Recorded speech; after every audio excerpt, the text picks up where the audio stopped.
Эгерде мен бир нерсени билсем, ошол нерсени менен сиздер менен бөлүшкөндү аябай жакшы көрөм. Салам достор, менин YouTube каналыма кош келиңиздер. Бүгүн мен сиздерге англис тилин үйрөнөм деп чечтиңиз.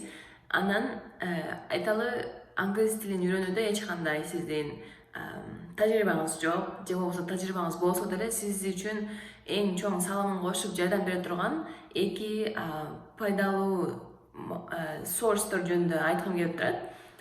Төмөндө азыр мен кантип иштетесиз, кантип колдоносуз көрсөтмөкчүмүн. Ал эми ошол нерсени сиз өзүңүздүн күнүмдүк жашооңузда колдонуп жүргөн, жаныңызда дайыма 24/7 алып жүргөн телефонуңузга гана өткөрүп алып, угуп же болбосо колдонуп жүрүүгө мүмкүнчүлүк берген application тууралуу сүйлөшөбүз.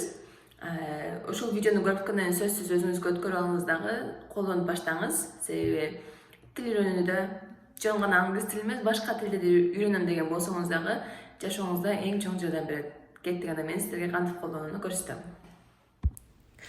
Мен биринчи көрсөткүм келген application бул Translate. Бул жерде өзүңүздөр көрүп тургандай, аны өзүңүздүн телефонуңузга көчүрүш үчүн App Store'га барасыз.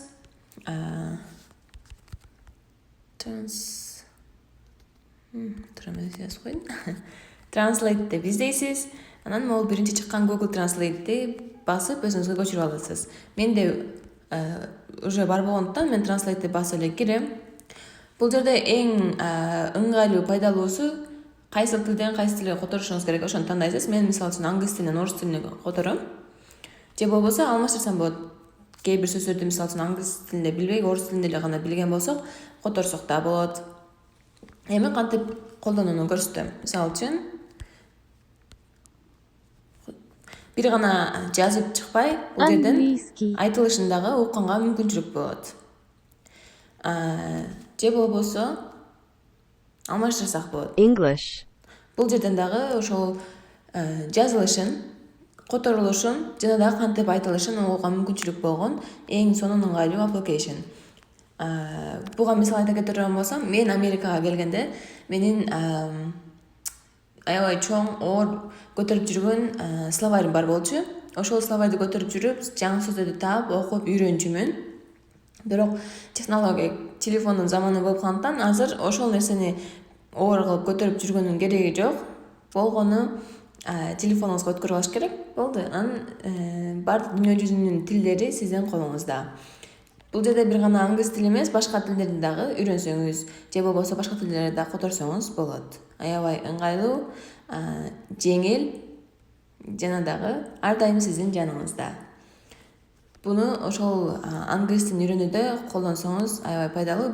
Дагы бир айта кетчү нерсе, бул бир гана ошол сиздин билгиңиз келген сөздү которуп бербестен, андан дагы ылдыйына пайдалуу маалыматтарды чыгарып бермекчи. Ошол жерден дагы окуп, кененирээк маалымат алып, түшүнүп, же болбосо бир гана сөздүн канча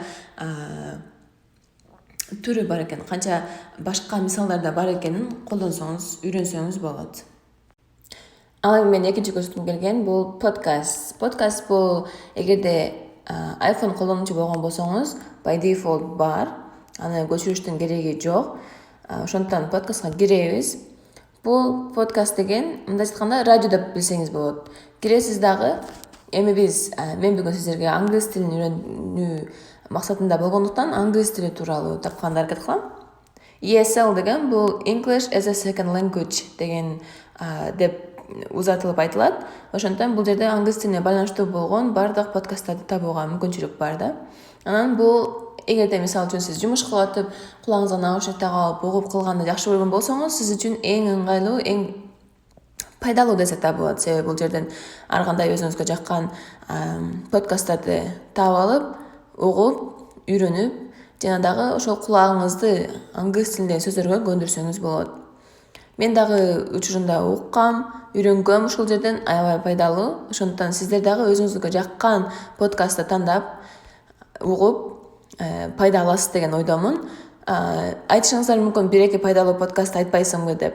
Айткандан көрө сиз өзүңүз ар бирин угуп көрүп, кайсынысы сүйлөгөн жагынан, кызыктуу, пайдалуу жагынан жаккан, ошону укканыңыз жакшы деп айтам. Себеби мен дагы башында баштаганда мен өзүмдүн подкастымды угам деп өзүм тапкам. Себеби мисалы үчүн мага кээ бир сиздер айткан подкасттын мисалы үчүн үнү жакпай калышы мүмкүн же кантип сүйлөгөнү жакпай калышы мүмкүн. Ошондуктан өзүңүздөргө жаккан, өзүңүздөргө мындай жылмаюу тартуулап же болбосо үйрөнүүгө мүмкүнчүлүк түзгөн, сизди алдыга сүйрөй турган үндү, пайдалуу подкастты таап угуңуз деп айтмакчымын. Жогоруда көрсөтүлгөн sourcetор сиздер үчүн пайдалуу болду деп ойлойм. Жана дагы ошол sourceторду сиздер англис тилин үйрөнүүдө, күнүмдүк жашооңузда колдонуп, өзүңүзгө пайда алып келесиз деген ниеттемин. Ал эми эгерде сиз үйрөнүп жатканда же азыр үйрөнүп жүргөн пайдалуу ушундай sourceторуңуздар болгон болсо, ошол видеонун түбүнө комментарий кылып калтырып кетиңиз. Мен билбеген же болбосо башка үйрөнүүчүлөр билбеген жакшы sourcetор болгон болсо, бөлүшсөңүз башкалар үчүн дагы, мен үчүн дагы пайдалуу болот деген ойдомун.